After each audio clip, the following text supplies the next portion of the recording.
Okay. Hi again. So, okay, today I want to talk about locality and error correcting codes. I want to talk about LDPC codes and locally testable codes, and also maybe we'll get again at the end. I just mentioned it, but it's really similar to LDPC, and LTC is 5 chains, like what Nadav, a length 5 chain, like Nadav said. All of that I think I won't say, and I will leave it to Tali to say. But we want to talk about a surprising thing, but in a very global structure, we have pieces that have redundancy within them. And this is really a study of research for maybe 30 years. Okay, in a minute I'll explain that. But what I want to say is that what I'm going to just tell you about was done by many people, and many of them are sitting here in the audience. So LDPC codes is Sipser and Spielman, and neither of them is here. It relies on work like, okay, we'll see that.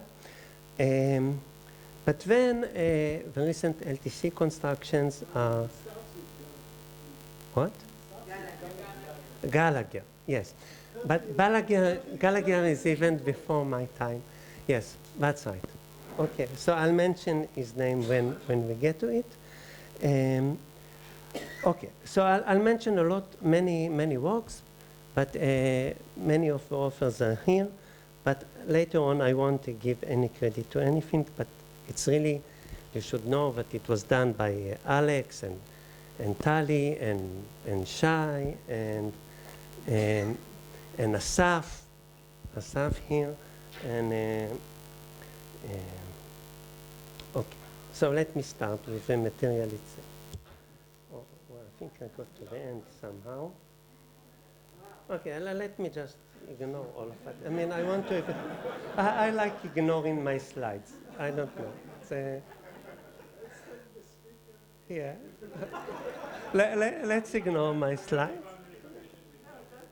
And also, I was asked to be very slow. Okay. Okay. So we know that we can define codes in 2 different ways. One way is by the encoding function. So, for example, and I'm talking now about classical codes. Everything is also true for quantum codes, but we'll talk about classical codes.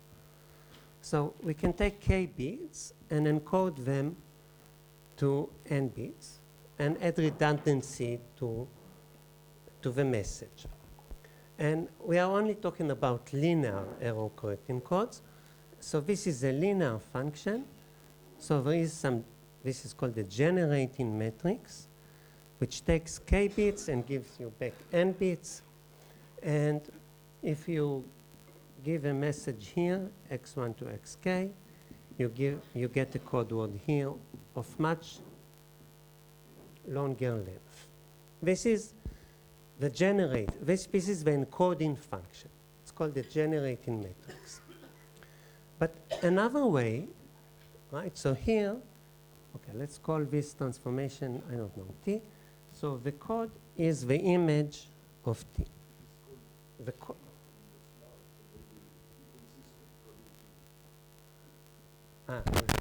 The generate G, yeah, G is a good name. Yes, thank you. Yeah, right. So it's the image of G, right?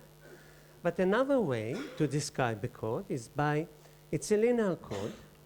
So there are some constraints that it satisfies. For example, if you look at the repetition code, right? So 0 is mapped to 0, 0, 0, and 1 is mapped to 1, 1, 1.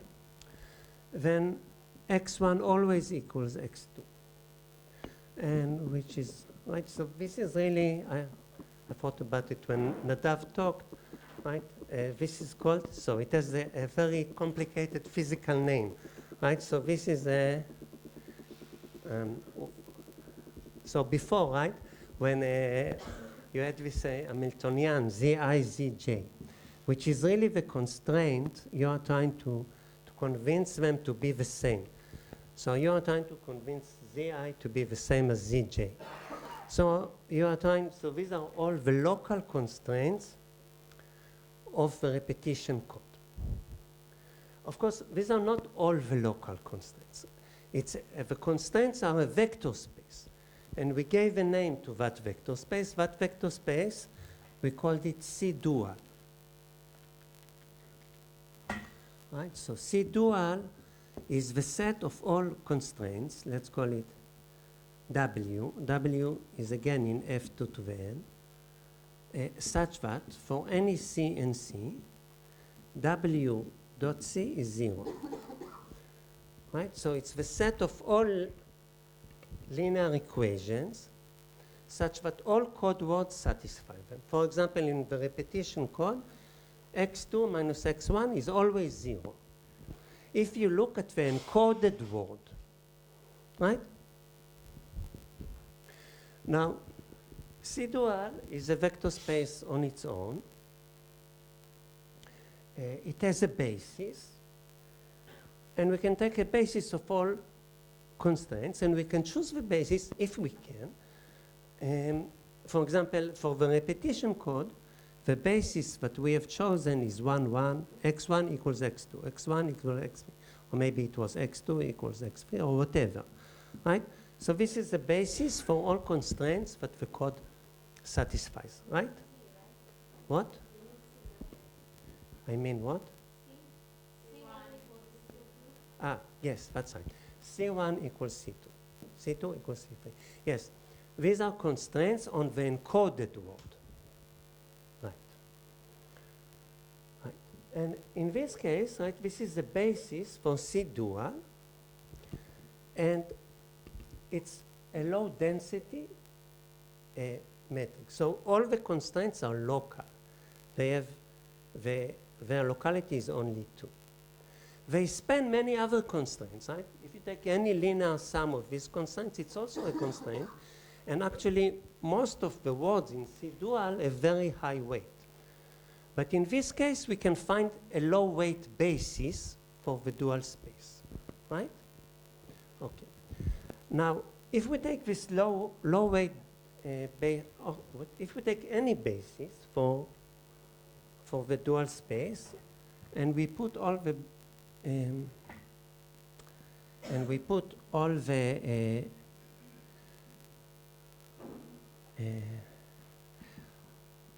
so this is the basis for the dual space, and we put every basis vector as a row in a matrix. Then the code is also exactly the kernel of H. It's the set of all words that satisfy all the constraints, right? Just to remind you of what was in the previous lecture, we can also do that in the quantum world. So if we have a quantum code, we can look at all the stabilizers of the code, which are now X and Z stabilizers. So instead of length n, we have length 2n here. And we specify whether we have X or Z. And the code is the set of all words that are stabilized by all the stabilizers, right? So this is really the analog of the classical code.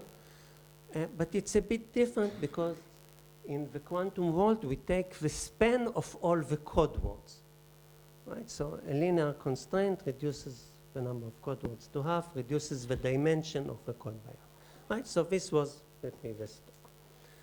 Okay, so now, if we think about Nadav's talk, then in Nadav's talk, it was really crucial that every qubit, I mean, the constraints that we imposed on the code, that in Nadav's case, where we had some Hamiltonian, which was a sum of Hamiltonians, and the Hamiltonians were low weight, right? So it was really crucial that this Hamiltonian is a sum of low weight Hamiltonians. So before talking about quantum codes, let's talk about classical codes. And let's ask ourselves if there is a good code with a good dimension and a good distance, such that the parity check matrix, so such that we can find a parity check matrix for the code that is low weight. Right? Is it crucial that it's the basis, or maybe it's like more than the number of Right, right. So of course we always want more.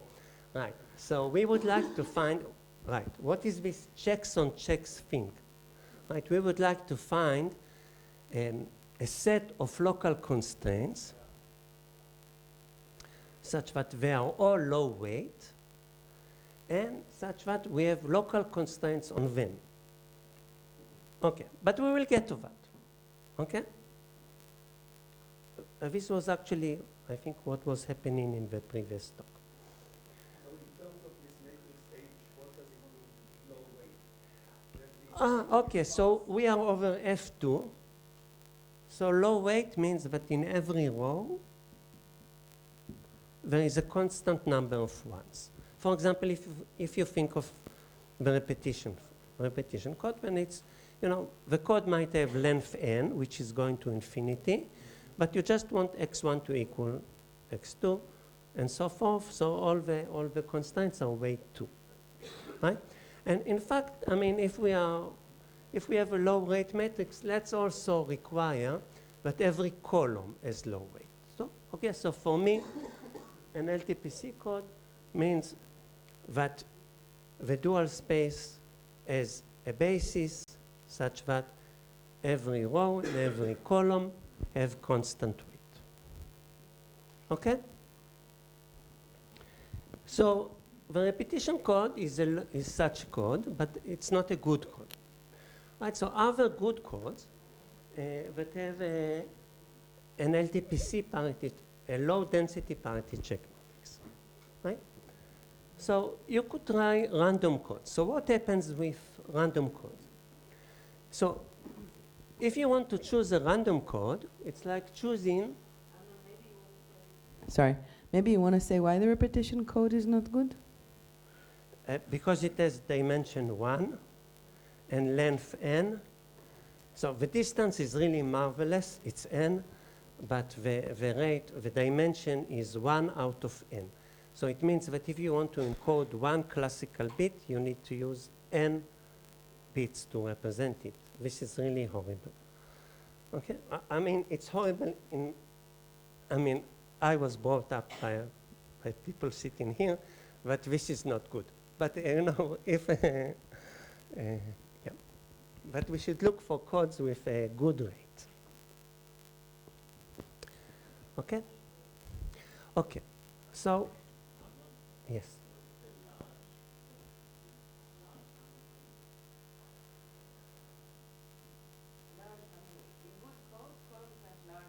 Okay, I'll explain that. Yeah, that's right.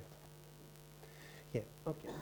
So first of all, this is really, I want to point out that we can ask for low density parity check matrix, but we cannot ask for low density encoding matrices. Codes are really a very global structure. So if you look at the generating matrix, then every column is a code word. Because, for example, if you multiply it by 1, 0, 0, 0, you get the first column. So it's a code word. So what you see here is really a basis. The columns of the generating matrix form a basis of the code.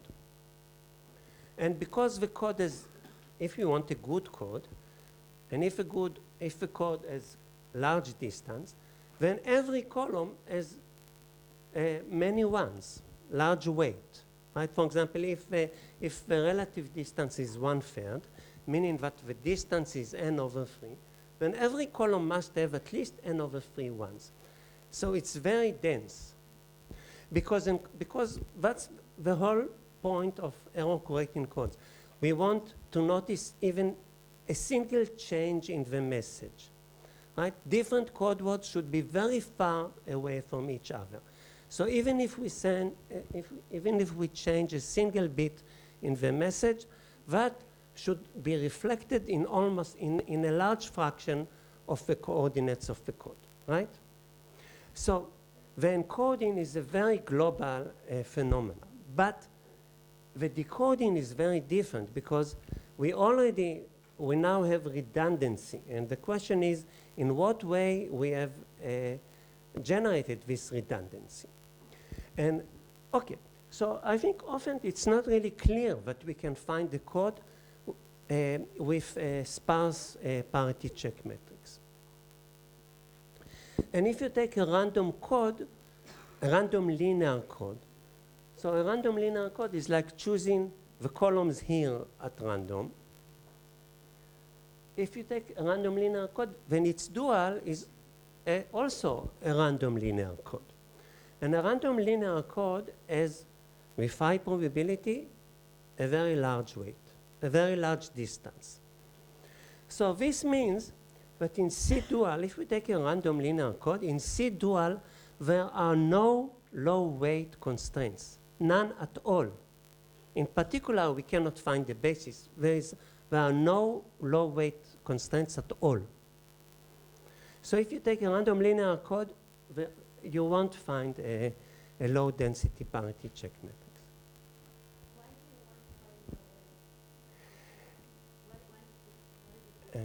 Because I want Nadav to be happy, right? So Nadav, okay, so, okay, so first of all, it's, okay, so it's very useful, but we don't want to talk about applications. But I will give you, okay, so I will give you an application that maybe will convince you. Suppose you store your data on the cloud. I suppose you do, right? So there is some company that is taking all that data and encoding it because it has to protect from failures, right? You don't want your data to disappear if something happens, right? So it has to be encoded. Also, it has to be encoded probably in an efficient way because it's very expensive. And now suppose you want to retrieve your data, right? So in this terminology, your data is somewhere here, right? It's x1 to xk with all the million users of the data, and you want your data. And if there are no local constraints in the code, then there is no way to retrieve your data other than just decoding the whole corrupted word, retrieving the correct code word, and then looking at what your bits are, right? And that is really very expensive, right? So locality is very useful, right? If you just want to know a little piece of information that is encoded there. You don't want to look at the whole thing. If you have these pieces of local redundancy, then you can actually, maybe, hopefully, can retrieve your data without looking at the whole thing. Okay? And this is really the challenge because we want to encode things globally, and still we want to have those little islands of local redundancy. I'm a little confused. You're talking now about the parity check or about the decoding? So I'm now talking about general error codes. We would like to find a linear error, hopefully an explicit linear error correcting code that has good parameters, it has good rate and good distance. Good meaning linear fraction, like a constant fraction. And at the same time, we would like to find the basis for the dual space that is very low weight. But we would like to say that the code has characterization by very low weight equations. The parity check, it doesn't decode. It doesn't decode. That's right. That's right. And in one of my slides, but I won't get to it now, in one of my slides, I really state that there is a theorem but there is a theorem that if you want local decoding, in the sense that I was suggesting you, then you can't have a constant rate. Okay, so this is a theorem, right? So local decoding is really something wonderful, but it doesn't go together. You can't have local constant rate in LDPC codes? That's No, what you mean? Or no, in no, no. general? Okay. So part of my talk is intended to clarify this thing. Without? Okay, so first of all, there is dual distance. Okay, we want low dual distance means that in the dual there is some word that has low weight. Okay, if this doesn't happen, then we have nothing to look, nothing to do after that, right? And random codes have very high dual distance, so they are not good candidates. After that, we can ask for LDPC. LDPC means that we can find the basis for the dual distance such that all the basis vectors are low weight. Okay? So for example, the repetition code is LTPC, but we would like to find a code with a good rate that is also LDPC. If you choose the dual code randomly, suppose it to be local, wouldn't that? That's a wonderful idea. Yes. So in a minute, we'll talk about it. Okay? Can you just clarify the connection between local decodability Local decodability. Yeah, Okay. somebody asked okay. about... So locally decodable codes and the similar but not exactly equivalent codes but are locally correctable codes are beyond our scope. Okay? And also there is a theorem that you cannot achieve constant rate codes with a constant local decoding. Okay?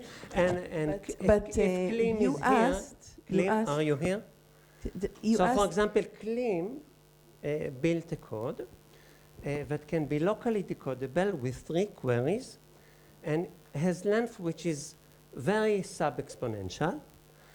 2 to the square root log, it's really, that's just 2, but it's really very sub-exponential.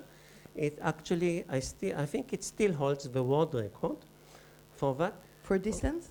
For 3 query locally decodable code.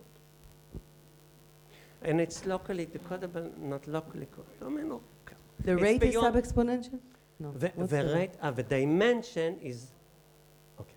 The rate is very sub-constant, but it's not 1 over exponential. Good. Okay? Amnon, can I ask a question? Yeah. I forgot your name. What's your name? Who asked about the... Michal. Michal, somebody asked, I don't know, why are you interested in LDPC codes? And you answered that you're interested in that because of local decodability. That is the source of the confusion, and I don't Yeah, understand okay, so if I you wanted to apologize. say that, or Okay, maybe so we can another continue. reason. Okay.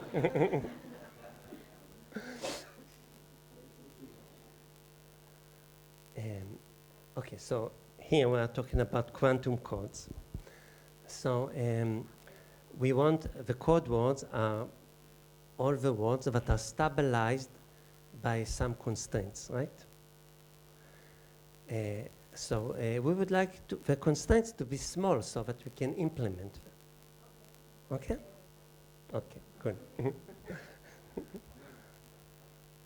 we again run it into like state-of-the-art results?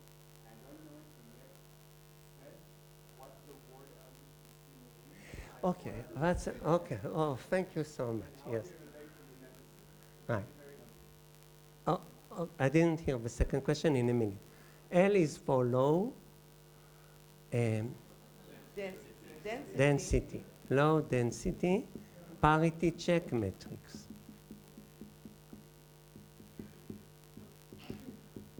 Okay? This is what LTPC stands for. And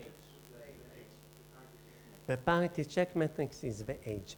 The code you can define the code either as a kernel of a linear transformation or as the image of a linear transformation, right?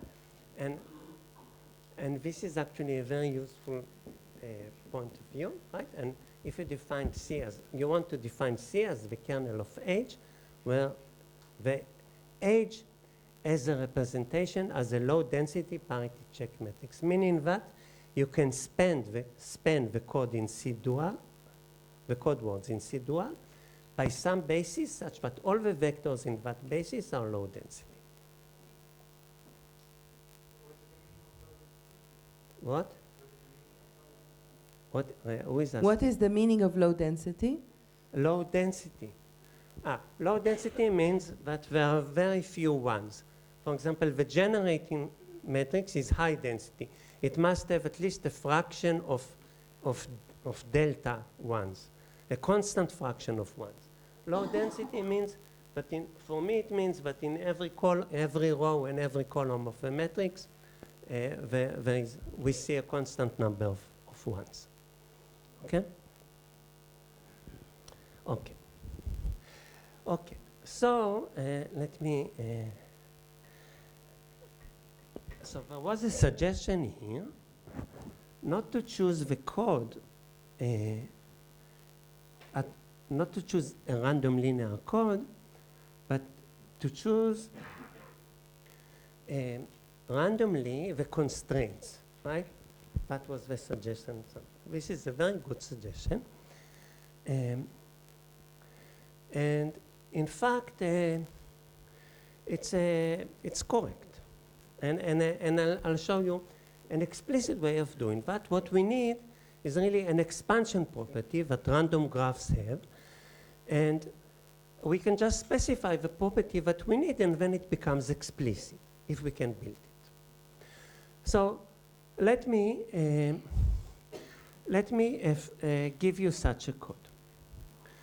So we will have n vertices here, right? We have n vertices here, and think of the code words as living here.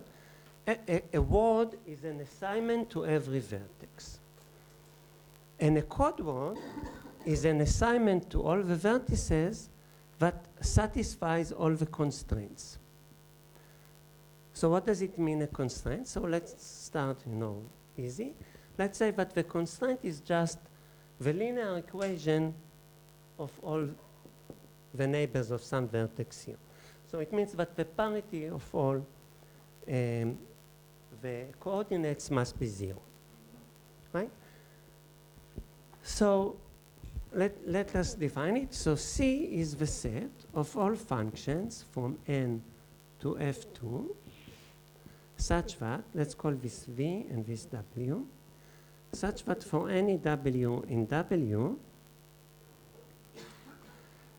sum over all I in the neighborhood of W, so this is W, and if we look at all the neighbors of W, of Fi is 0. Right? So the universe where we live is all assignments to n vertices. And here, every vertex imposes a single constraint, which is just that the sum of all its neighbors is 0, right?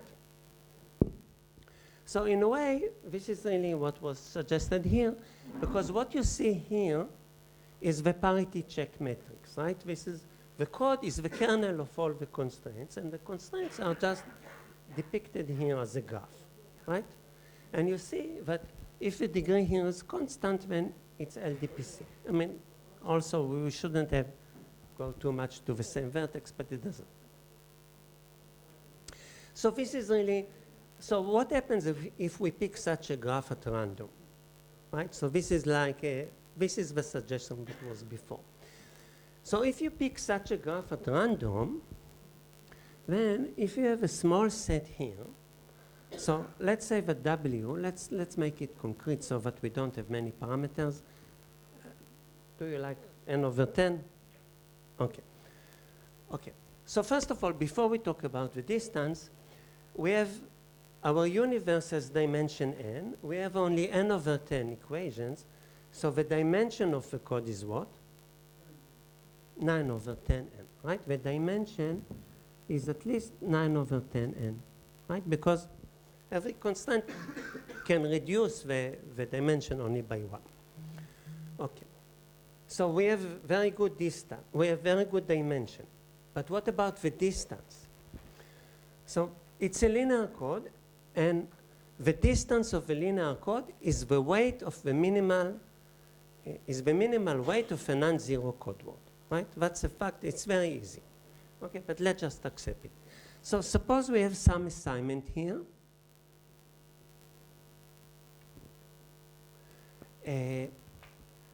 Okay, so I called it S. I called it C. It looks like a code word. So suppose we have some assignment here. Okay, good. Yeah, I wanted. Yeah. Suppose C is the minimal weight non-zero code word.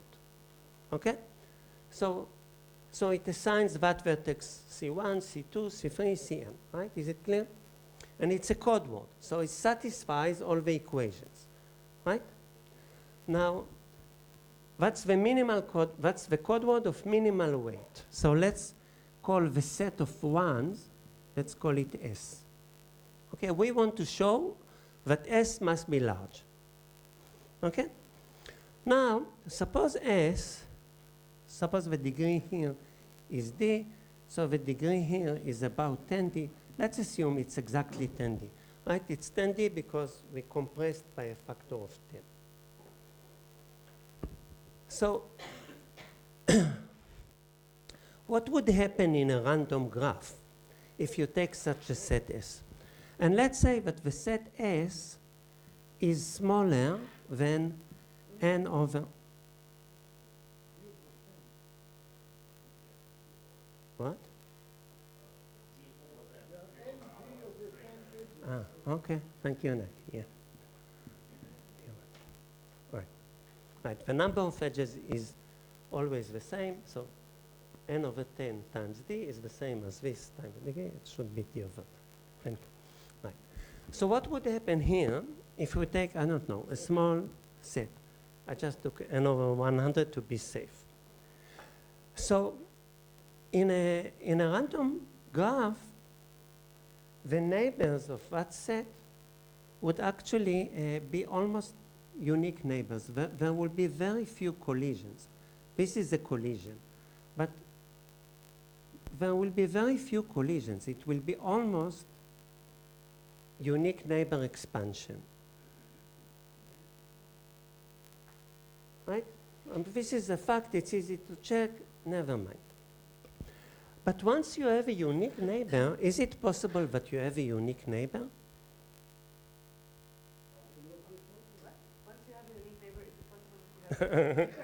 Okay, is it possible? I mean, can you reconcile the following statements? That C is a code word, that the number of ones is at most n over 100, and that it's a code word, and it satisfies all the constraints. Is it possible? No. Why not? Because if you have a unique neighbor here, what does it mean, a unique neighbor? It has many neighbors, but it has a unique neighbor in S. So all its neighbors have assignment 0, and there is only a single neighbor that has assignment 1. So the parity is 1, and it cannot be 0, right? Where is Michal? Sorry, good. Yeah, I know that I should look for someone who...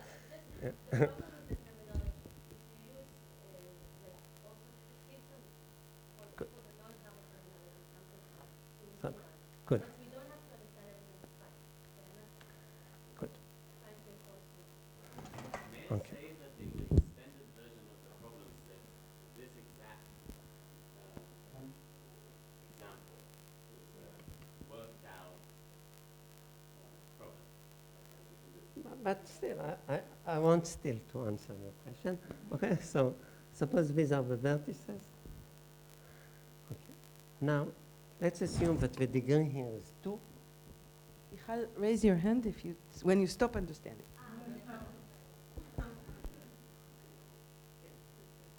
Okay, suppose we have 3 vertices here, and these are the 2 neighbors of each vertex. Okay? Wait, So- I think it's already unclear, just a moment. S is the set of vertices on the left that has 1. All the rest are zeros. Okay?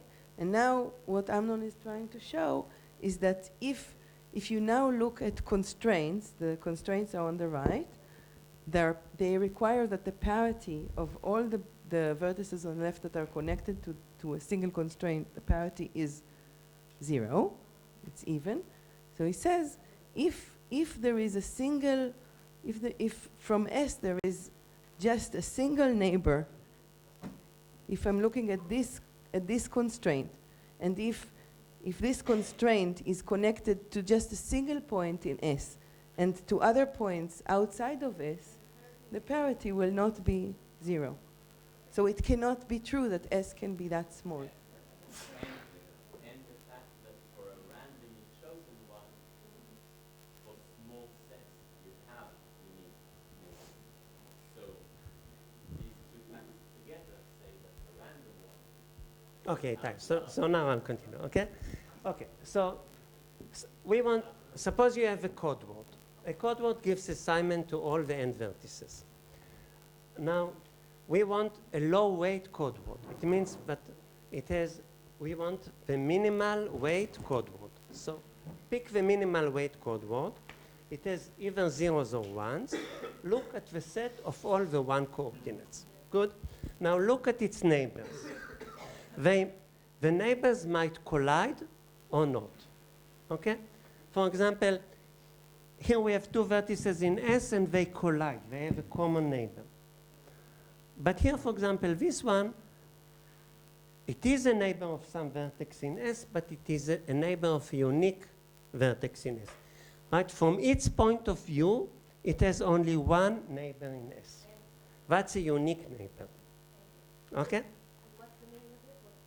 Now suppose you have a graph such that every small set of still some linear fraction, but small set, almost completely expands.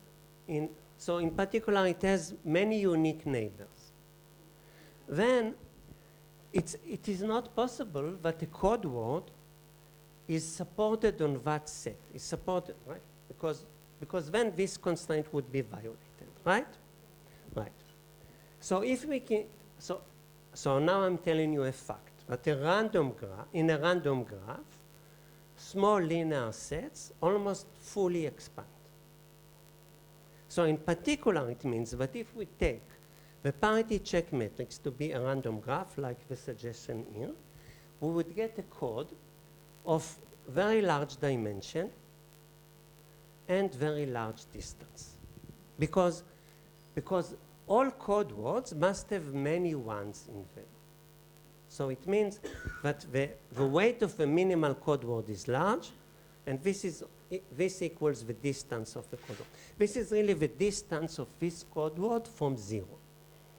And the distance of that code word from 0 is large, and this implies that the distance between any 2 code words is large.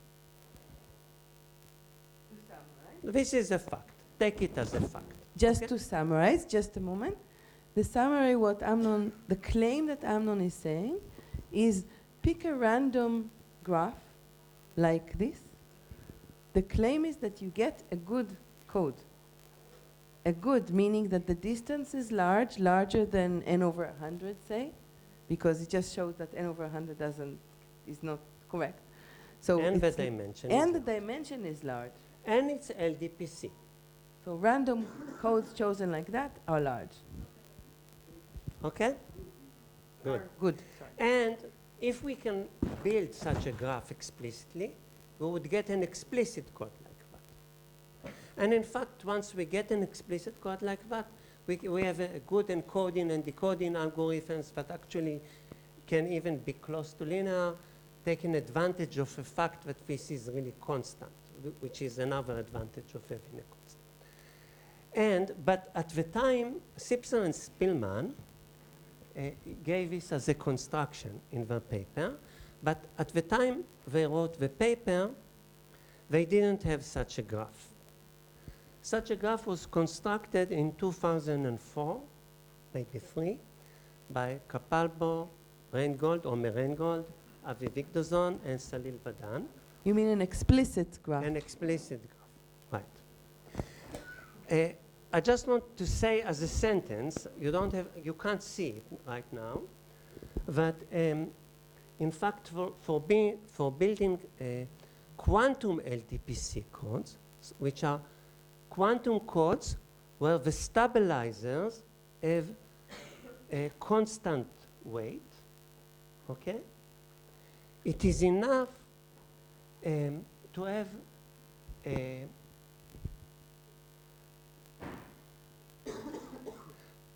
a graph, okay, to have a construction that is expanding from both directions. So now the imbalance is not that important, but we want here that again, if you take any small linear size subset, then it almost fully expands. And she and Lin proved 3 years ago that if you have such a graph, you get a quantum LTPC code. Which X's and which are Z's? Like What? how do you construct the constraints in the quantum case? Okay, so maybe I'll get to it at the end. I don't believe I'll get to it, but wait a minute. Okay, yeah. Maybe I missed a simple thing. The left side of the graph is the original word we're trying to code. Like, what is the left side and the right side? Okay, so we are describing a code by the parity check matrix, by the constraints that are imposed on the code. Okay, so this is the space of all words. Okay, think of a word as an assignment to a vertex, right? And all assignments is just the space of all words, not necessarily code words. And now we impose constraints on that space. Every vertex imposes one constraint. Right? Every constraint requires that the parity of its neighbors is 0. That's a linear constraint. Right? So what you see here is actually the parity check matrix. You see the set of constraints that we impose on the code. So the left side is simply the entire code word. Yeah? And for each code word, the constraints need to be satisfied. And if you write a code word the right here, side are the constraints. then all the constraints are happy. Right? They get 0 energy. So I learned something. And So the right side is connected to the corresponding two vertices on the left side? right, for example, if you want to write the repetition code, you have x1 to xn, and then you have x1 and x2 should be the same. And another vertex that x2 and x3 should be the same. Right? Why did it take so long to find these explicit codes in 2006 or 4 that you said? Because it's like a bipartite expander or something like that? Or? Okay, so it wasn't known how to build it, and I don't want to get to the techniques leading to it. Yes, it's I because just it's want to hard say to that build if you have explicit it expanders. from, I just want to say that if you have it from both sides, you get a quantum LTPC, which is at least the first step towards quantum LTC, and that wasn't known either. And a year ago, it was done by Alex and Asaf, and also you should all help me with. It's here in the slides. Okay, okay, good. So are we all good with LDPC code? Yeah, no. Just one more bit. There is a graph now, and There is a graph. We understand it. The left side are, in my language, that's the physical possibilities of code words, like that's the physical bits. And the right one are the stabilizers, let's say, the Exactly. party. Okay. Exactly. But then you said that there is a notion of random graphs. These are not those graphs, or are they? These are what? Random graphs are Random not gra- necessarily right. bipartite. Right. If like this one. if you set, I mean, n over 10 constraints and you choose them randomly, then with a very good probability, you'll get a good LDPC code.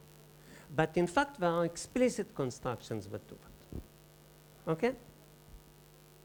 Okay? You Good. just pick a random bipartite graph. Yeah. Okay. So now, at the time that Sipser and Spielman, that was 95, wrote their paper, such an explicit graph wasn't known.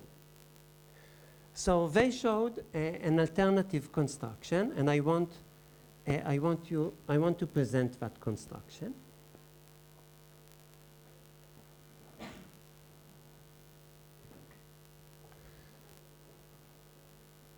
Okay. So this is really, I mean, one variant, but let's look at it. Let's take a graph, G, which is, it has vertices, it has edges, like we all like.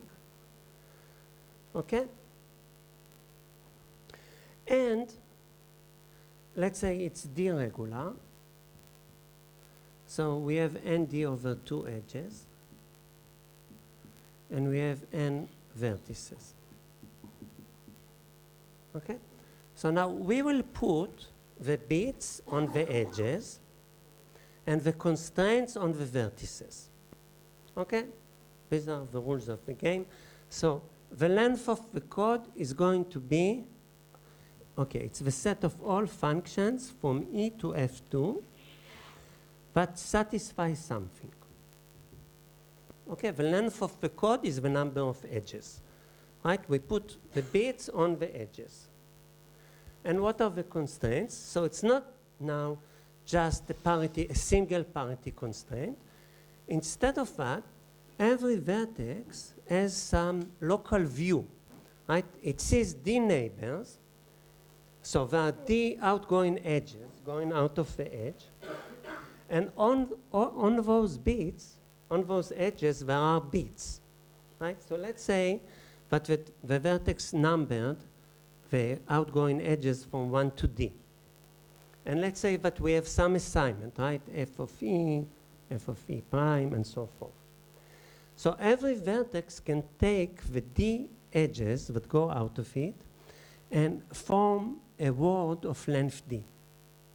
Right? What is written on the first edge going out of me, and what is written on the second edge, and so forth. And it gets some string of length D. And we impose linear constraints on that D, on that string. And for that, we choose another code, which is really tiny, right? Because the code length is only D. D is a constant. The number of vertices in the graph is going to infinity, right? So we choose some good base code that is really only on a constant size space, right?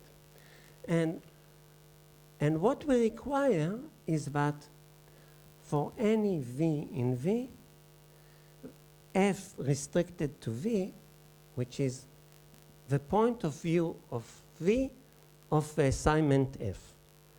So we require that F restricted to V belongs to that base code.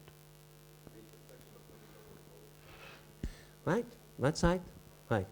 So, right?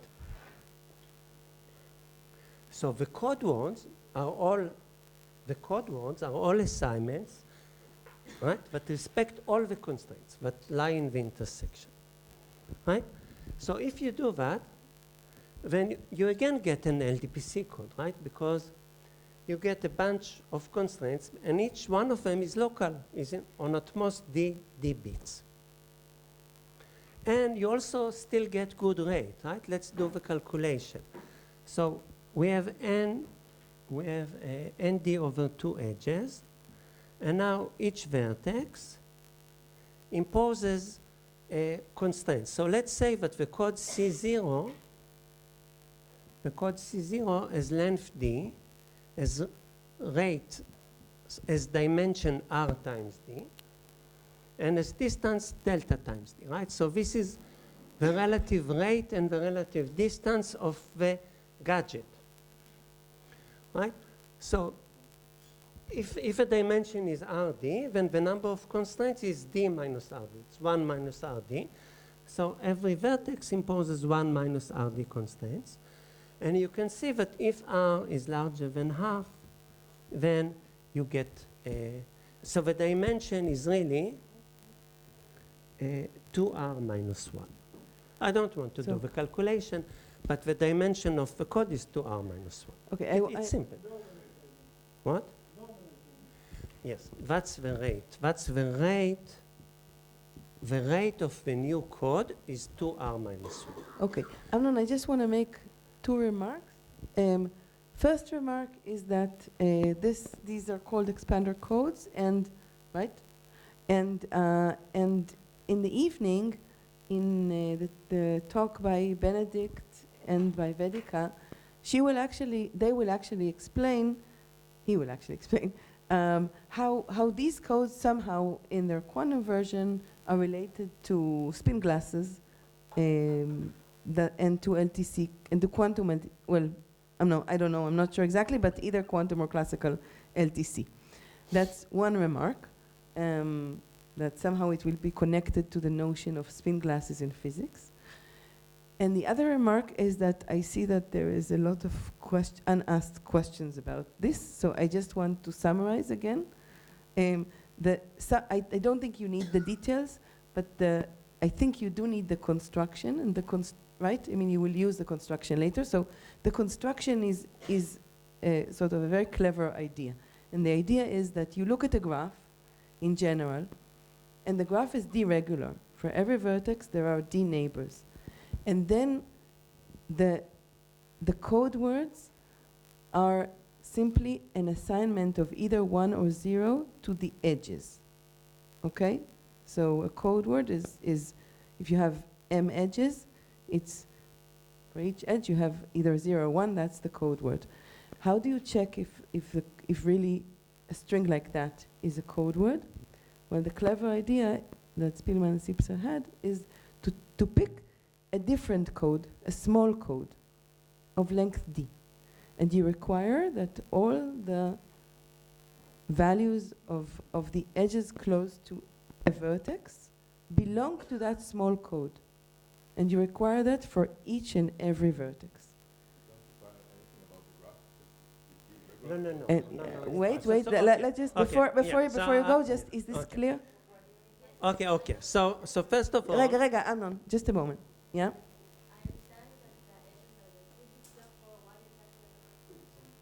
The vertices are basically the a way vertices to of the put constraints. Okay. Look, it's not a single constraint. Michal, right? Okay. Every vertex imposes 1 minus R times D constraints. Not a single constraint like before, that it was a parity, right? So every vertex has some local view of the world, right? We called it F restricted to V. And it requires that F restricted to V belongs to the gadget code. Okay, which is a bunch of constraints. It's 1 minus R times D. A bunch of linear constraints. But you can view it as a big constraint. Just all neighbors to a given vertex, just the values of those edges belong to some small code. Do these constraints have to be compatible?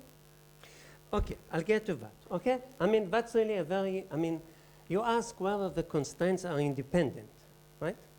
Okay, I'll talk about it in a minute. That is actually, okay, a very good, an important point. Okay, we'll talk about it in a minute. Okay, so I want to say several things. So how the code is defined, you understand. It's again, we define the parity check matrix. The parity, now, the assignment is on the edges. Every vertex imposes some constraints. There are we don't impose too many constraints, so we still have dimension. And we have to prove that it has good distance. The proof appears in the slides. What it requires is that G is a good spectral expander. So, I mean, it's not really crucial, but if you know what a spectral expander is, I will just say that it's an application of expander mixing lemma. If you don't understand it, it's not important. G meaning the local, the small code or the large code? The small code. What The requires graph, the underlying the graph. graph. The underlying graph has to be an expander. And I want to say a bit about the philosophy. There are many constructions in computer science that take a very good small object and somehow combine it, put it, I don't know how to say, over a large carrying object. So what you want is to inherit the length from the carrying object and the properties from the gadget, because the gadget is small and you can choose it to be very good. Right? What? Propagate, yeah. You want to propagate the properties of the gadget to the huge object. Right? It's like, I don't know, in Hebrew, ayafa ve'achaya. Okay, I don't know. So,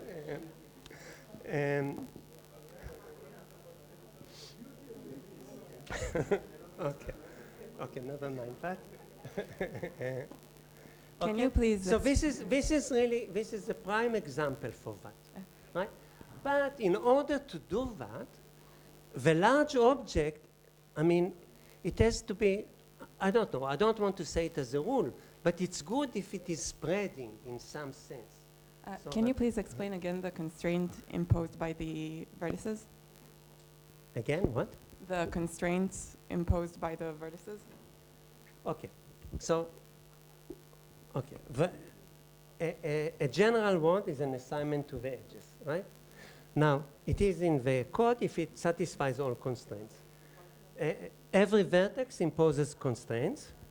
For example, the vertex can impose the constraint that its local view is in the parity code. The parity code is the code where the parity of all bits is 0.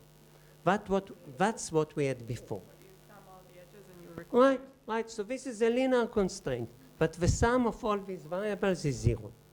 But we want to look at it more generally, right? So we choose some good gadget, basic code, and we propagate it everywhere. Okay? Okay. So I think we reached here. So if you want a break, we'll have a break. But I think we can just go on. What do you say? Well, maybe we have a 5-minute break? Okay, so let's have a 5-minute break and then we'll go on with. We have here, I mean, here we can put any assignment. This is the set of all words. And here, every vertex imposes one constraint, one linear constraint. And if we have error, for example, if we look at the all 0 code word, which is a code word, and we just add a single error, then that error will be reflected in all its neighbors, right? But it's possible that, for example, if we have 2 errors, well, let's ask ourselves if it's possible that we know it's not a code word, but how many violations will we see, right? So let's think here of the constraints as each time the constraint is not happy, it's violated, right? And what we would really like to have is that if we get a word that is far away from the code, then we see many violations of the constraints, right? Or we want the number of violations to be proportional to the distance from the code, right? This is, at least this was in a Dav's talk, this is what you want. And let's ask, okay, so first of all, a code is locally testable if for any y, the number of violated constraints is proportional to the distance from the code.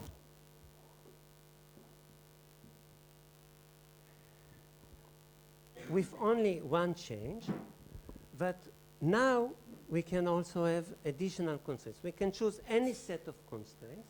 We would like to choose any set of constraints, and we would like that the number of violated constraints is proportional to the distance from the code, right? This is what we want, and this is called a locally testable code.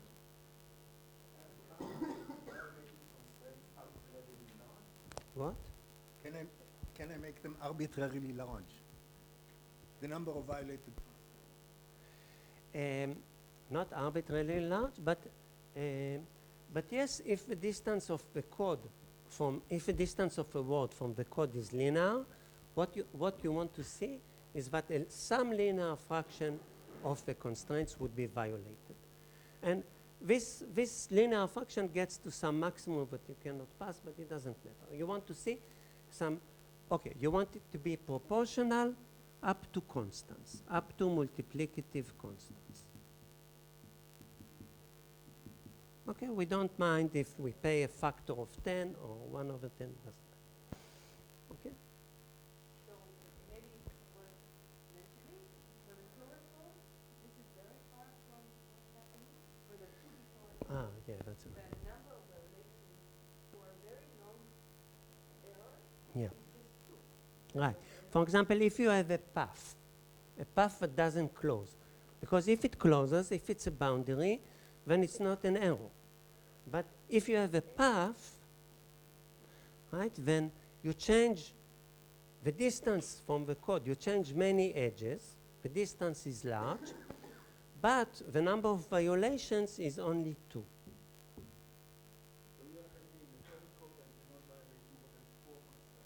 No, you can violate many constraints, but you can have long errors. You can be very far from the code because the error is long. That means that you're very far from the code, but the energy, the number of violations, will be very small. That means that it's not locally testable.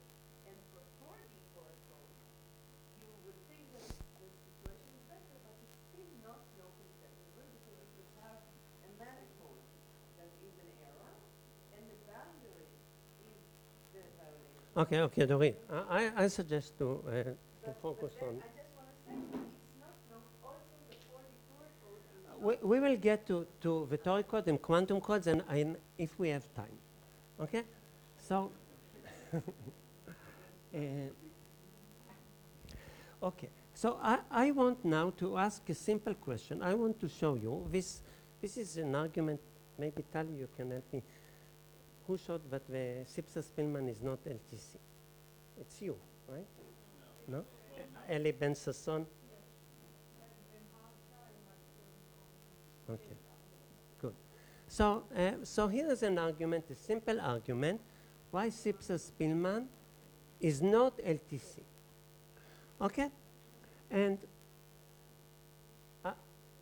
I'm not going to show you a specific word that violates it, but I'll show you that there exists a word, many words, that actually are very far from the code, but violate only a single constraint. And for that I need to make an assumption. And this assumption is really crucial because the way to actually build a locally testable code is to violate the assumption. The assumption is that the constraints that are imposed by the vertices are linearly independent. Okay, that's my assumption. Yes.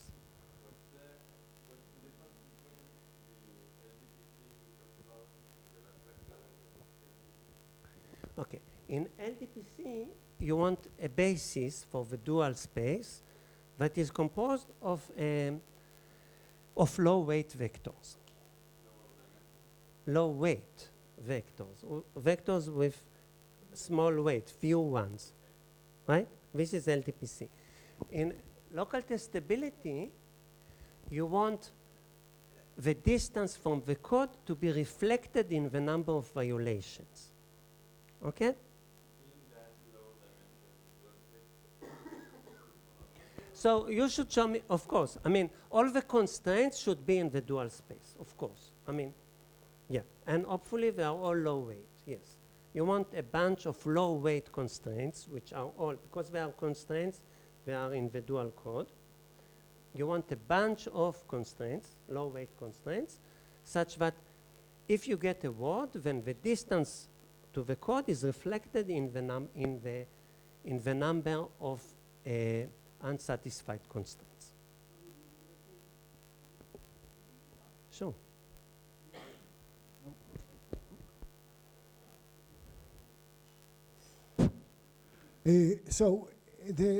Perhaps this will help. In codes in general, this goes to anything. You have a set of constraints.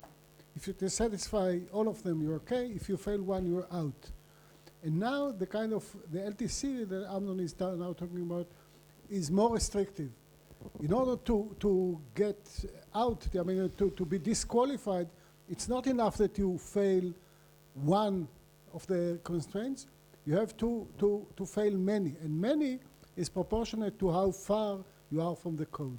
So it's a more quantitative version of the standard version of standard notion of coding theory. Right. It should be impossible that you are very far from the code, but there is only one constraint that is not happy.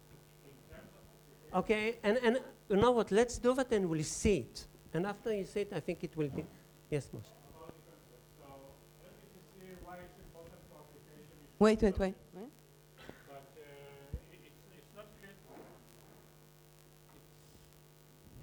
I mean, I think it's pretty clear why we want the code to be LDPC, because we want it to be easy to make the checks. But why is it important to be LTC? After all, we would like to detect even one error. So Okay, the fact so that Moshe, many errors are easy. I'll try to translate it to your language. So every violated constraint is energy, right? And before, we had a region of errors. This is the distance from the word, from the code, right? This is the region of errors, right? So the area of that region is the distance to the code. And the number of violated constraints was the boundary of that region. And in the previous talk, we wanted the boundary to be large, right? So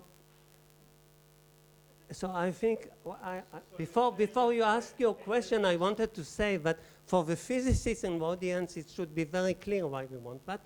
Let me, okay, I think I'm getting you, but let me see if I got you. Okay. So you say if a code is LTC, it will definitely be self-correcting. Okay, yes. Except for the definitely, yes. But Okay. I mean, okay, it's not the other way around, right? You have... Okay, Moshe, let's go. Yeah, there is the, if you Le- remember, le- there was le- the free I mean, energy, I'll- etc. But yes, this is the, in spirit, LTC implies that it's easier to, it's closer to self-correction. But we have examples which are self-correcting and not LTC. I don't know, let's say. You said something about the 40 Yeah, so the 4D Torah codes is self-correcting, and it is not exactly LTC. It's still closer to LTC, right? I mean, the boundary was larger, but it's not proportional by a constant. But we will have a discussion about all this later on. Let's let Amnon to continue.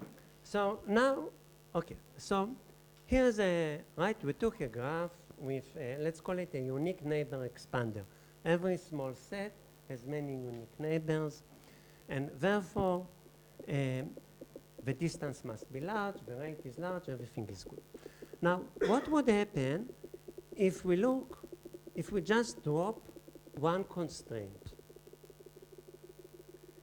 So if the constraints here are independent, then if before we had the code C, we would get a larger code, C prime, right? Because this constraint really does something. It reduces the dimension by 1. So this is actually twice larger than that. So if we take now, and also I want to say, but if you look at the graph without that vertex, it's also a good neighbor expander, because it's really just dropped the vertex, we did nothing. So because of that, this is also a code of good distance. So the larger code C prime has very large distance. So if you pick any code word, C prime in C prime, but is not in C. So C prime is far away from all other code words in C prime, because C prime has good distance. In particular, that C prime is far away from all the words in C. Very far away, delta n. But on the other hand, it satisfies all constraints by definition, except one. So this is really an extreme example of a word that is very far away from the code, but only this satisfies just a single constraint. Right? So this is really, this is the worst. Because the graph without that vertex is also a good unique neighbor expander. So the code that it defines without that constraint is also a good code. Right? And C is a subspace, is a subset of C prime. So it is far away from C. Right? So in fact, you see that if we want an LTC, we need to take, we can still draw it that way. We put the constraints here, but we need the constraints to be dependent. Right? And the constraints themselves, right, it's a linear space, they span a linear space. If they are dependent, it means that they themselves satisfy some constraints on them. So here we get another layer, the one that we saw in Nadav's talk. If we want, so this is really, you know, it's not sufficient, but it's required, right? If we want to build an LTC, we have to find a chain. We have to put constraints on constraints. Okay? And if I get to it, then I would like to show you how to actually construct such an object that puts okay. And the way, okay, so I'm not sure. Okay, good. Okay, so the way, so the construction, which is due to Irit and Alex and others, actually what it does is similar to Sipser Spielman. We have a large object. We put on it, we propagate on it a small object. And the small object is an object where it has many local constraints that are redundant themselves. And the large object is expanding in a strong way. So now I want to explain. So you see, in philosophy, it's the same approach. But now everything, okay, so, right. So we go to here, checks on checks. So what I want to do now, briefly, is to show you a basic gadget code that has local constraints that are themselves dependent. Okay, this would be called the tensor code. In a minute, I'll explain it. And then, if I have time, I want to tell you how to propagate it on a large object. So, a tensor code is something that is two-dimensional. We'll see in a minute. To propagate it on a large object, we need a two-dimensional expander. And I hope at least to explain the main idea. Okay? We will have again squares, edges, and vertices. And okay, so let's start. So is it clear about what we are trying to do? Okay. So the gadget is something something simple, but people looked at it for many years. And what you see here, so now the bits are on the squares. So let's call it d by d. So the length of the code is d squared. And the bits are on the squares. And we will again define it by local constraints, by the kernel. The local constraints are that every column belongs to a good code, and every row belongs to a good code. For example, if you know what Ritz-Salomon code is, for example, you can look at all squares such that every row is a low-degree polynomial and every column is a low-degree polynomial. Right? So this is really the set of all bivariate polynomials that are low-degree in each variable. Right? But you can think of it just abstractly, and you can put any code here, and in fact, Ritz-Salomon won't be good, and that's actually a big problem. So here we have some code, let's call it C, okay, let's call it C. It's of length D, dimension K, which is R times D, and some distance. What? Everything, yeah, it's binary, it's over F2. Right?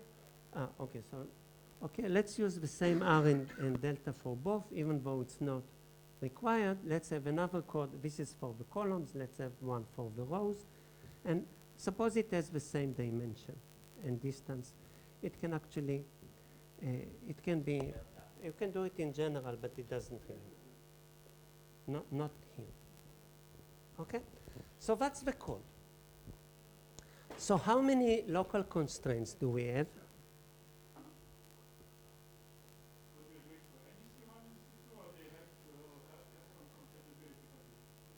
Okay, yeah, that's a good question. And in the construction, they need robustness. I can explain what robustness is, but I don't want to explain what it is. I mean, I can explain it after.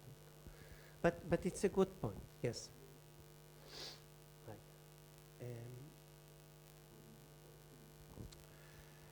So we have the length is d squared,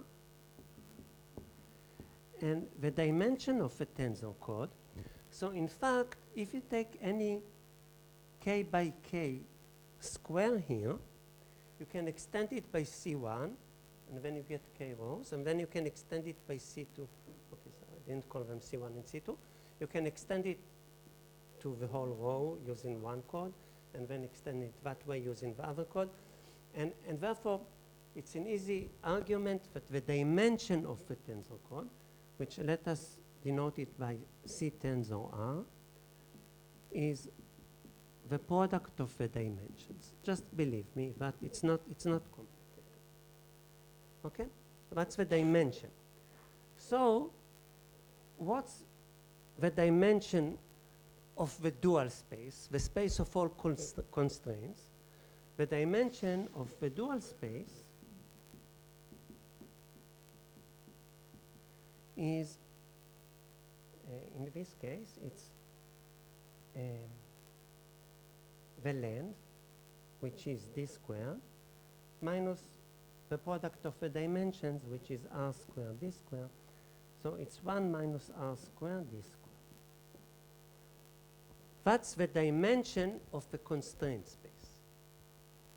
But how many constraints do we have? For each row, we have 1 minus r times d constraints. And for each column, we have 1 minus rd constraints. So we have 2d, 1 minus rd. So we get 2 1 minus rd squared constraints. And you can check that this is larger than that. This is always larger than that, and if r is less than 1, then it's strictly larger than that.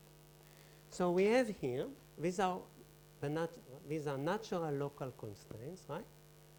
But we have many redundant constraints, right? So there are checks on checks, okay? And the tensor code will be used as the gadget code that we put on the huge object. Okay, is it clear so far? Yes. What?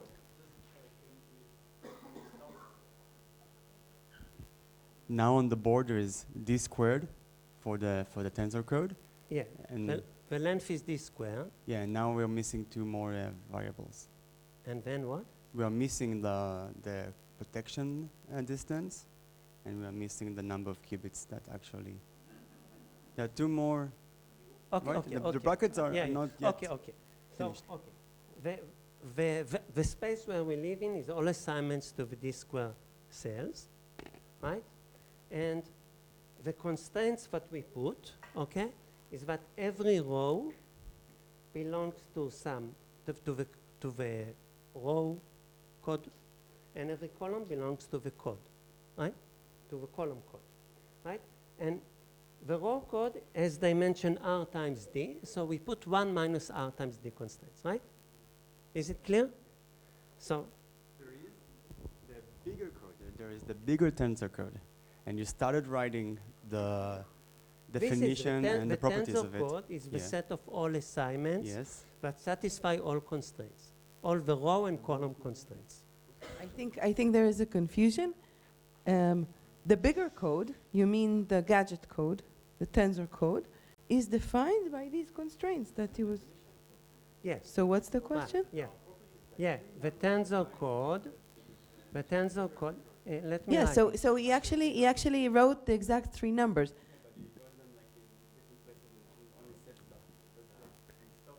Okay, he's now writing it in a, okay.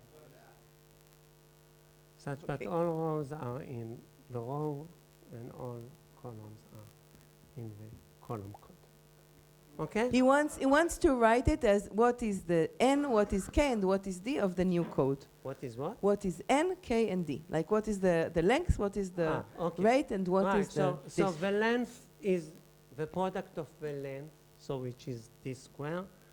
The dimension is the product of the dimensions, which is rd squared. And the distance is the product of the distances, which is delta d squared. And okay?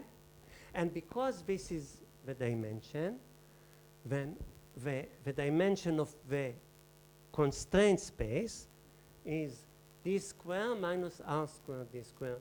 The dimension of the dual space is 1 minus r squared d squared. Right? But the number of constraints that we have is much larger. Right? So we have constraints that are constrained themselves. We have checks on checks. I think all that you want to take from it, if you didn't follow exactly the calculation, is simply that you have a lot of redundancy in the constraints. Yes, so you get here a set of constraints, right? It's not local. I mean, you might say it's local DR compared to this square, but it's not important. This is the gadget, right? You get a set of constraints that are dependent, highly dependent among themselves. Why is it good? What? Why do I like it? Good. That's because, okay, now we are going to propagate it over a huge object. Okay, and then it's like the way Sipser and Spielman did it was to propagate a good code over a huge object, which was an expander. And now we will propagate a tensor code over a huge object, which will be something like a two-dimensional expander. I think a better name is a two-dimensional cubical complex, but it doesn't really matter. So, so here is how to propagate it on a huge object. And this is the construction that I told you before. So it's from 3 years ago. Okay. So now we are going to use a Cayley graph. I just want to make sure that we all understand what a Cayley graph is. We have a group G. We have a set of generators A. The vertices are G. And the edges connect V to VA for any V in V and A in A. Right, so we multiply by a generator. So if this generator set is constant size, the degree is constant. Right, so we get right, and we want the graph to be undirected, so A equals A in.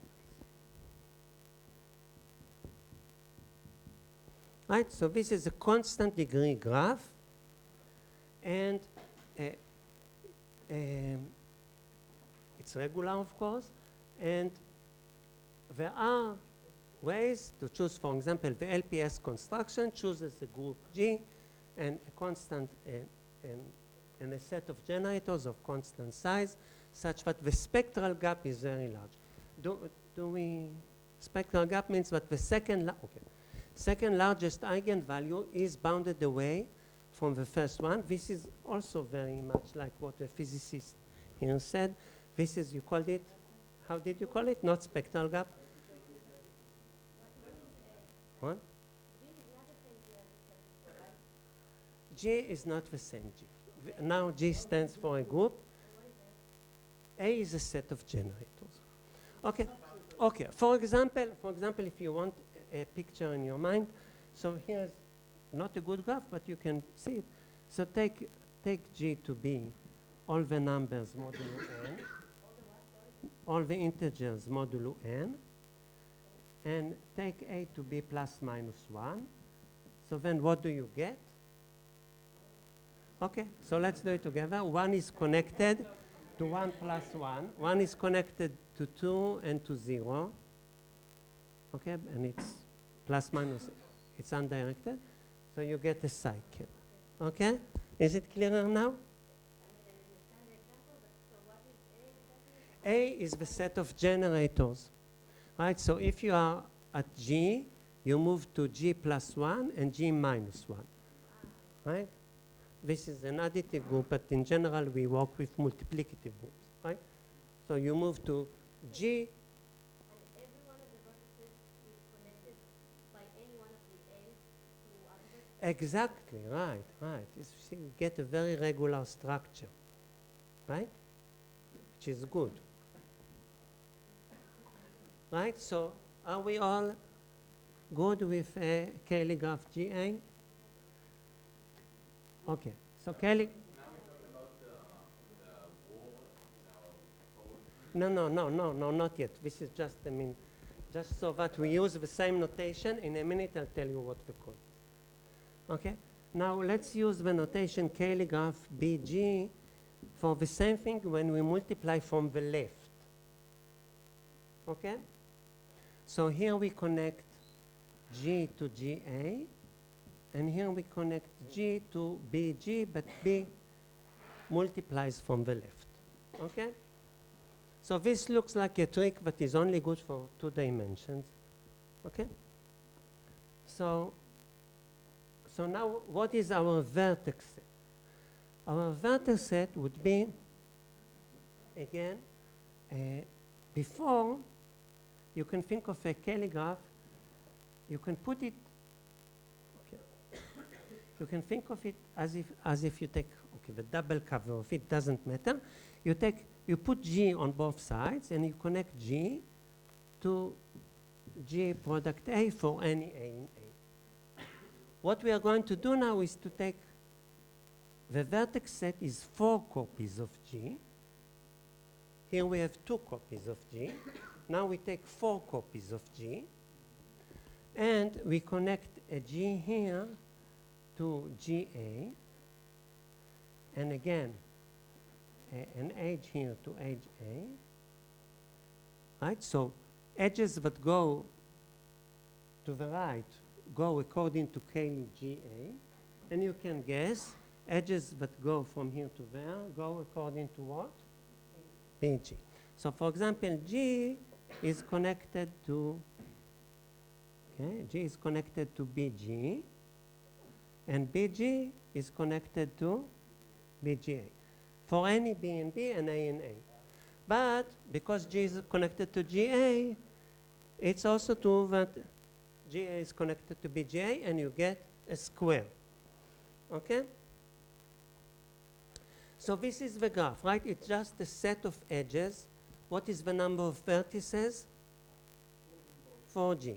What is the number of edges? You can count it, right? So, right. And how many squares do you have? So for every G and every A and every B, you get a square. So you get the size of G times D squares. Okay? Right? Is it clear? Why? No, I mean, once that's the reason why to take the double cover, or why to expand it to. So, never mind, nothing. Let's talk about it. Okay. Anyway. Okay, is it clear? Yes. Good. So now, what is the space of words? Where do we put the bits? So we put the bits on squares. We have constraints over edges. We have constraints over constraints. Okay? Okay, so we can put the constraints in many ways. It doesn't really matter. Okay, so maybe I'll write it like this. So the new code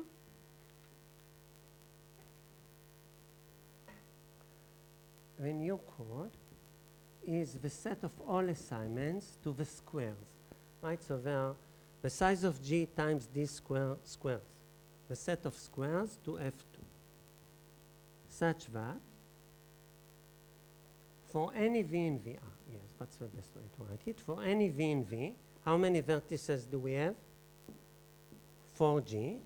For any V in V, what do we want? We want that the local view is contained in some gadget code.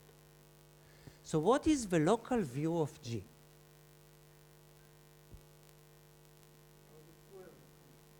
So for any A and any B, A and B define a square, right? Because you take here A again and B again, you get a square. A and B define a square. So any A and B define a value because we have an assignment over squares. So the local view of V is really a table. Right? It's a table where for any A in A and B in B, we have a value. Right? Right. So what would be our gadget code? Sorry, what's the value of the square? A square, a bit Okay. fits on a square. Okay. Okay, so this is the local view of G. Okay, what is the local view of G? Okay? So for any square that touches V, V sees a bit, right? Sorry, the bits are the squares or the bits are the edges of the square? On every square we put a bit. Okay? So how many squares touch V, touch G? Size A, size B, and it's D square, right? Exactly, right? And for any A in A and B in B, it sees a value, right?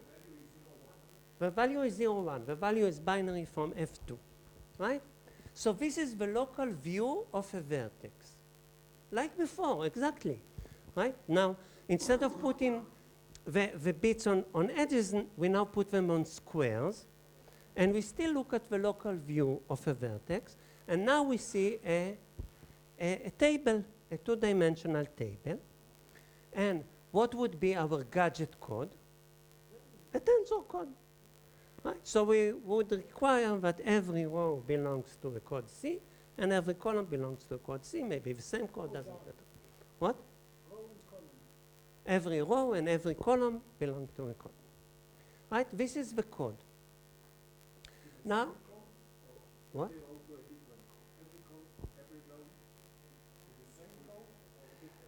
Okay, so even before in Sipser Spielman, you could have taken different codes at different vertices. It doesn't matter. For us, I mean, you can take them to be all the same. Okay? Right. Okay, so this completely defines the code. Yes?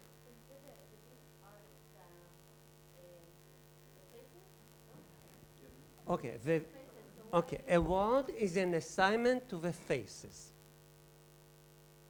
How many faces are there? G D square. For every G here in that group, for any A and any B, you have a square. So the number of squares is the size of G times the size of A times the size of B. Okay? So a word is an assignment to the squares.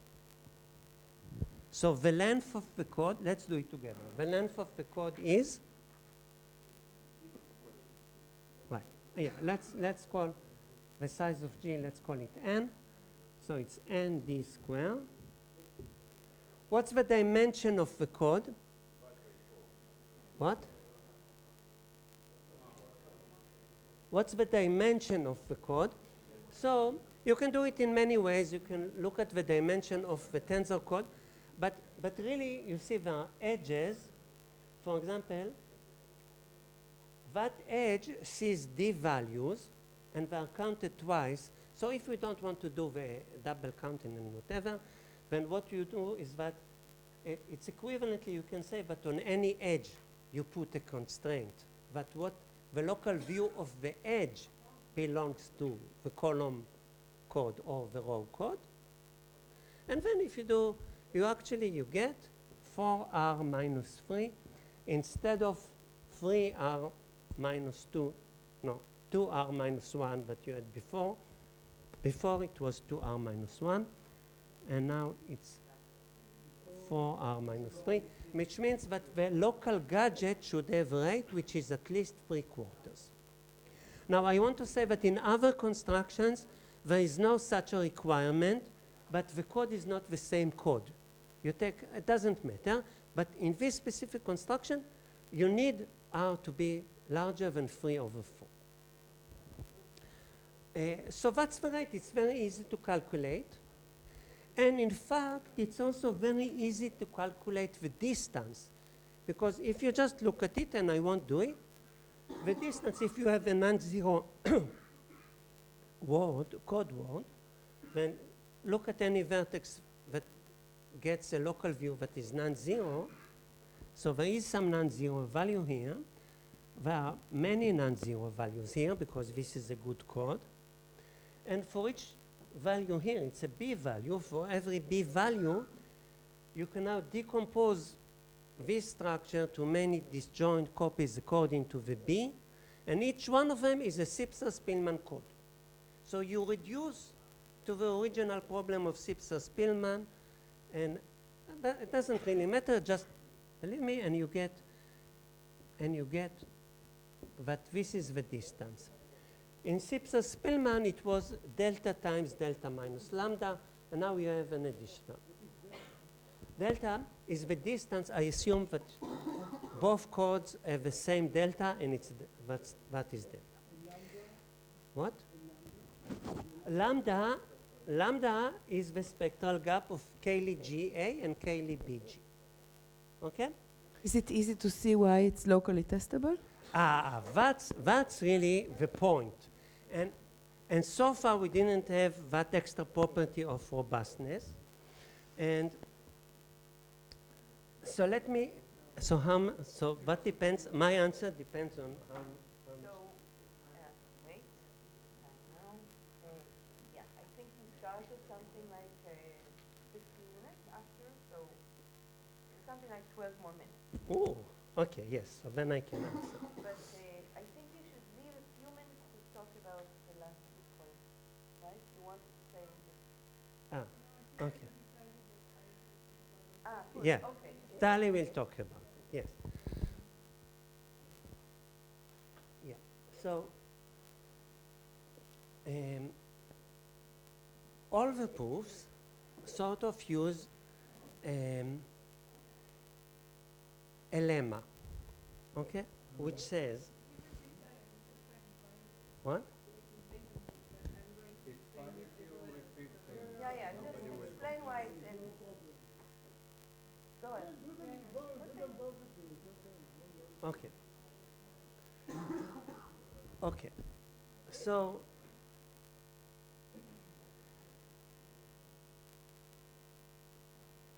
you see that we are really talking about checks on checks. And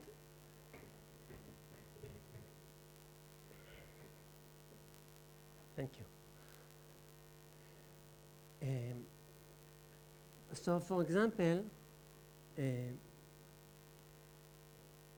if we look at here, we had squares, we had edges, we had vertices, and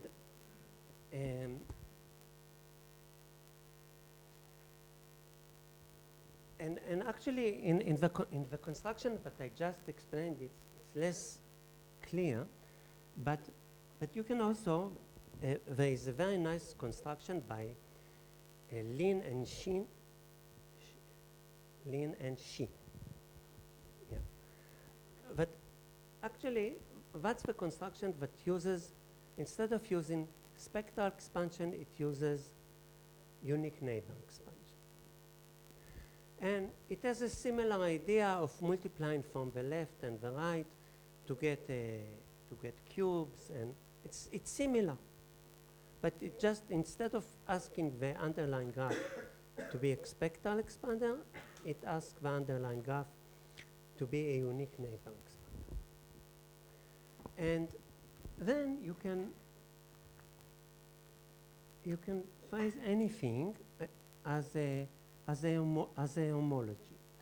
So you look at a space of all functions from V2 to F2, you have some linear, some boundary. What is the boundary? You have some linear transformation, which are either constraints or image, whatever you choose, that you have here, and which brings you to some other space, which might be larger or smaller, and then you have another one, and the important thing is that you get a chain, that boundary 2 composed with boundary 1 is 0, the same way we saw in Kitaev's code.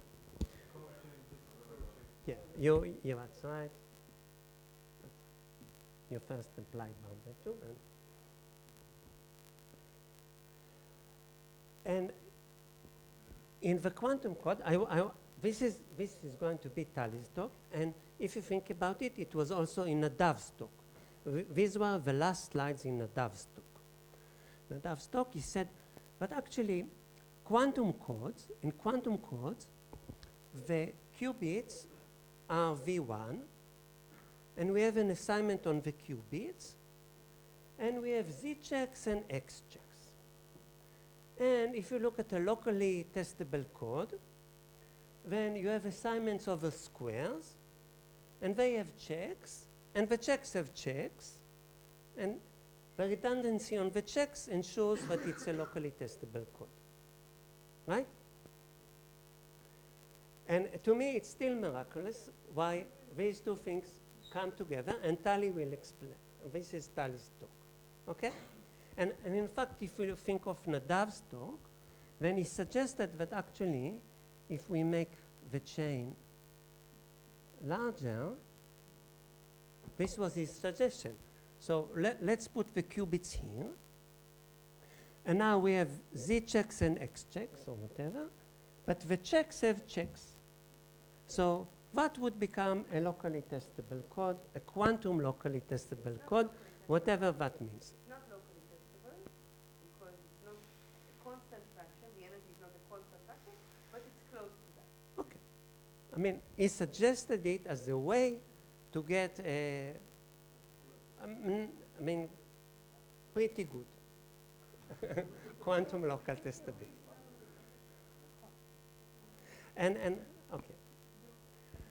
But, okay, so let's go back. Okay. And now I think you can see why in the quantum case the qubits are here, and in the locally testable code the bits are here, right? Good.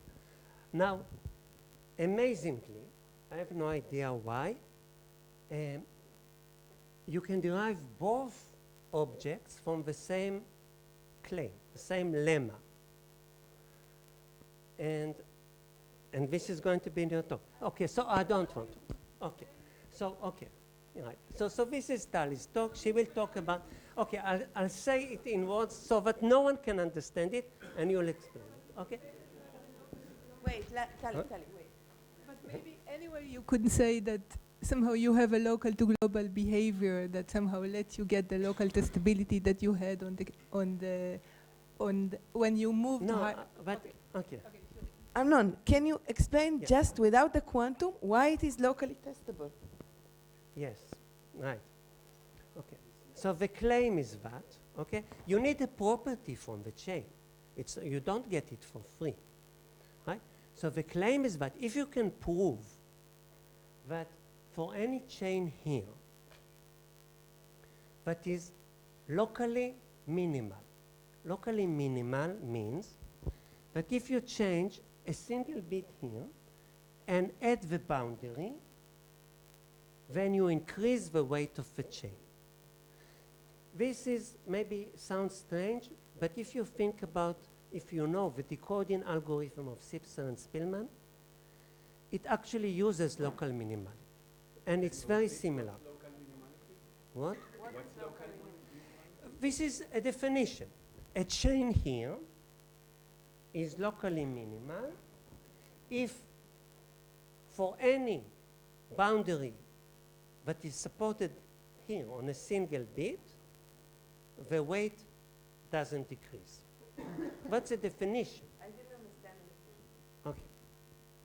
It's like saying that the number of unsatisfied constraints cannot be improved by a single change to the bits. By a boundary. Yeah, a single, once you change a single bit, then the constraint, you add the boundary to them. Right? So and then you see what happens is that every boundary, okay, so the claim is that what the property that you need is that every locally minimal chain expands here. And you can see now the connection to local testability. Okay, okay. There's sort of, wait a moment. But this is really Tali's talk. It's really, I feel bad. Amnon, Let's just say, a what? moment. No. Tali will repeat it, and that will be fine. But you have a definition of this, what was it? Local minimality. The locally minimal, and that is, this is I think understood, right? Right, locally minimal. Yeah. And then you say there's another requirement on top of local minimal. No, local There is some minimality is a expansion. definition. Then you have to prove something about the object. Okay, but Right. then you said something about So if the expansion. object, so f, which is a function from v1 to f2, it's a chain here, is locally minimal if for any, let's call it e, which is in f2, v2 to f2, but it has only weight 1. The weight of f is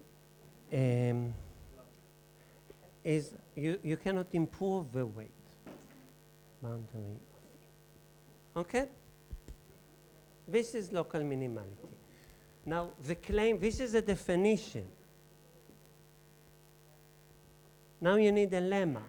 You need something from the object. And you need to prove that the object satisfies it. That if f is locally, f is in f2v1, if f is locally minimal, then the boundary 1 of f expands. Is, let's call it proportional. You can actually prove that. You don't need, I mean, for the proof you don't need it that strong, but you can prove it. And this is the local stability. And if you have that, then, okay, here you have the syndromes and all the unhappy syndromes. And because a syndrome is a boundary, because this is the error pattern of some word, not code word. Code words have 0 syndrome. But a syndrome is in a boundary. And a boundary of a boundary is 0. So a boundary never expands. So it means that syndromes are not locally minimal. There is also a missing here, something missing here. V1 has to be smaller than some linear fraction of V1. And so it means that small syndromes are never locally minimal. And then you can improve them by changing 1 bit here. And you can repeat that until they become 0. And when they are 0, it's a code word. And this is a close, wait a minute, let me just finish and then this is a close code word. And what? Say, writing the size of V1 is less or equal to alpha the size of V1 doesn't make sense. And including the support of F. Right. So this property gives you immediately local testability. Yeah, because suppose you have a syndrome here of some word. These are all the checks that are not satisfied. Every check says whether it is satisfied or not. That's a syndrome. So a syndrome is a boundary. So the boundary of a syndrome is 0. So it never expands. So if the syndrome is small, if it's large, you are happy because it means that there are many unhappy constraints. But if a syndrome is small, then because it's not expanding, it is not locally minimal. And therefore, you can improve it by a single change, a single bit change to the word. And you keep doing that. This is the Sipser Spielman decoding algorithm. You keep doing that, and eventually this becomes 0. And then this is a code word. And the number of changes here is proportional to the weight here, which is exactly like saying that the distance of the word is proportional to the number of unsatisfied tests. So let me try to translate to myself and to others. If I understand correctly, what you're saying is that if the syndrome is small, meaning that the energy is small, then you have a short correction, just a moment, a short correction algorithm that ends up in a word, which means that if the energy is small, the distance must also be small, which means local even testability. algorithmic. Yes, you are right. Yes. So this is very similar to Spielman. Very Sipser to Sipser Spielman. It's Sipser Spielman in 2 dimensions. Okay. Yes. Yeah, belief propagation. So Yes. And what do you need? What do you need in order to get the statement of the lemma? What are you assuming? Okay. So, okay. We'll wait to That's in the next. Okay. Okay.